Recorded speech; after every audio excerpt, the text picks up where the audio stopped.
আসসালামু আলাইকুম সবাইকে। আমি আজকে এই মুসলিম ভাইটার ঈমান পরীক্ষা করব। ঈমানে কত শক্তি। আসসালামু আলাইকুম ভাই, আমার নাম সাদ্দাম। আপনার নাম? ওয়ালাইকুম আসসালাম, আসসালামু আলাইকুম। আমার নাম আবির খান। ভাই, আমি আপনাকে একটা প্রশ্ন করতে চাই। ভাই, আপনি রোজা রেখেছেন? হ্যাঁ হ্যাঁ, আলহামদুলিল্লাহ।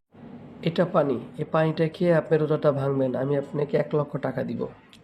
আমি আপনাকে 1 লক্ষ টাকা দিব। হ্যাঁ হ্যাঁ হ্যাঁ, দেন। 1 লাখ টাকা?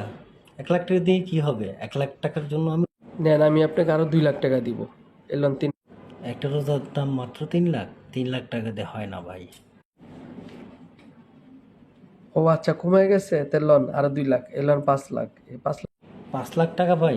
5 লাখ টাকার জন্য আমি রোজা ভাঙা হলো? 5 কোটি টাকা দিলে রোজা ভাঙা সম্ভব না দেখেন, অনেক কিছু করতে পারবেন, কিন্তু এর অনেক টাকা। ভাই। ঢাকা শহরে বাড়ি দিলেও সম্ভব না। দেখেন, চিন্তা করে দেখেন। না ভাই, ধন্যবাদ। আমি আল্লাহকে ভয় করি, পরকালেরকে বিশ্বাস করি। আমি মুসলিম, বুঝতে হবে আপনাকে। দেখেন, এখানে অনেক টাকা। টাকা দিয়ে কি থ্যাংক হবে ইউ ভাই? ভাই। আপনি একটা ভালো একটা ইমানদার ব্যক্তি।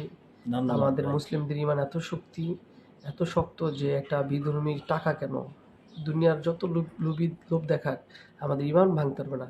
আচ্ছা ভাই, আমি খুশি, আপনাকে টাকা দিলাম, রাখেন ভাই। ধন্যবাদ প্লিজ ভাই। ভাই রাখেন। আমার টাকা লাগবে ভাই না শিপ ভাই। দিলাম ভাই, রাখেন। থ্যাংক ইউ ভাই। আসসালামু আলাইকুম। ওয়ালাইকুম আসসালাম।